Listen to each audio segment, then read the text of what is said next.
if you don't feel a little scared, it's because you're just playing it safe, and then your songs are maybe not as exciting or whatever. So for us, it just felt right to try it, and once we got over that, we said, okay, let's go for it. All the songs started to come out, and it was fun, and it was actually exciting for us to be in the studio and to be writing those songs and to be playing them. It was like it felt like a new beginning for the band. It was really cool. Cool. Now I know that right now you're promoting this album, but at what time did you start feeling the curiosity of, okay, let's start doing new music? Like when you're on tour, or you like to tour and then after the tour start making new music? I think when we're touring, we're so busy. You know, you have every day, you have shows, you have interviews. Like today, we have like 4 or 5 hours of interviews, then we play a show. There's not much time to think about writing new songs. I think you gather ideas, and you, especially when it comes to living your life, you know, and finding ideas for subjects for songs.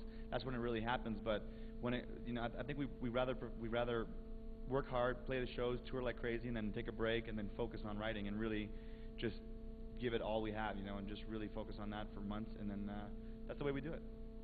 Now, we're during this year, the channel that I work, Telehit, is celebrating his anniversary number 15. Do you remember what were you doing 1993, and what kind of music do you into at that moment? Starting, if you want, with you. What we were doing when we were young? On 1993, and the music that you used to get in. 1993 was when I started discovering all the, you know, like the Southern California, the Fat Record, you know, Fat Mike from NoFX's record label, you know, bands like Lagwagon. I loved Propaganda, they're a Canadian band. I discovered Green Day, you know, not too long after.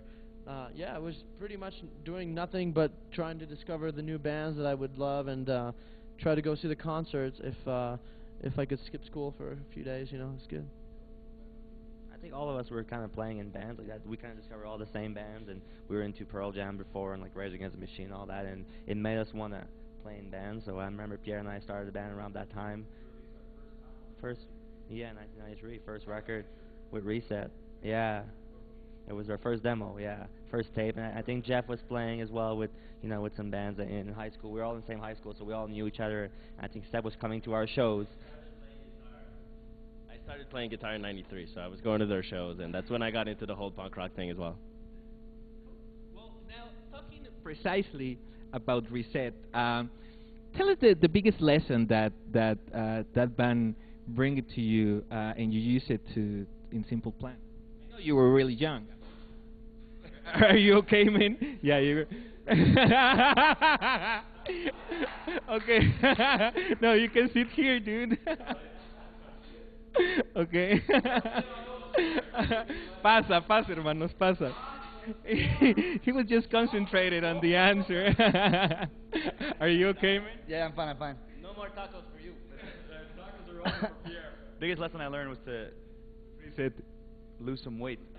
No, I think the biggest lesson was to know that you can build something on your own. You know, you don't necessarily need, you know, a big record label, and it's about the grassroots. You know, going out there, playing shows, and meeting people, and really just getting a good live show without having much budget. You know, back then we didn't have a lot of money at all. Actually, we were probably in the minus category, but we were really just, it's about playing a good show and having a lot of energy. You know, and that's what I learned probably the most from that era. Cool. And now, talking about what's next with Simple Plan after these shows here in Mexico, where are you going to be doing? Well, there's a lot of touring left, you know. We're going to go to Australia, we're going to go to Europe, South America, possibly the US too, so we're going to be touring quite a bit. And after that, we you know, as Pierre said, we need to take a little bit of a break, you know, to start writing and making new records. So I think it's, you know, it's kind of funny for a band, you know, everything kind of goes through cycles. Like, you make a record, you go back on tour, so when this cycle ends, you kind of have to start it all over, you know, and we kind of have to question ourselves, you know, which direction we're going to take, you know, what do we want to do musically, what we want to do, you know, as a live band, but we know that there's a lot more ahead of us, so yeah, it's just going to be a lot of work and a lot of fun. I think it's just a process that you need to keep on doing. Cool. Did you imagine traveling around the world that much that you've been doing? I think you always kind of dream for that. You always hope it's going to happen. I'm not sure that we ever imagined that, you know, our band was going to have the kind of career that we have. Obviously, you're always, very surprised and happy and proud. But I think that we all had that dream that we wanted to, like, play shows and go all over the world and have our music heard. I think that, we all told our parents, like, yeah, one day we'll be playing in Australia, we'll be playing in Japan. They all kind of laughed at us and say, yeah, okay, whatever. And then we made it happen. So I think it's one of our biggest prizes that we're a band that not only is, doing well in Canada and the U.S., but, we've really worked hard to go all over the world, and that was important for us. So, yeah. And I think it's great also to have the time to enjoy it, because sometimes, like you said, with so many shows, you don't have time to enjoy it. Where you probably be like, well, I'm in Japan, but I just know the hotel and the venue. It's important to have time.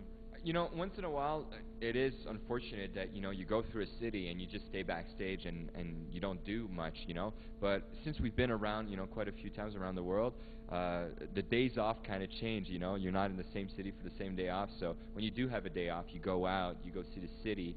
And we also make a pretty good effort, to actually get out there and take pictures and do things. And also, like eat at, the restaurants or local restaurants. We don't do the McDonald's and we don't do the Starbucks. We try to, Good. Yeah, we try to, submerge ourselves in the culture that that we're living in.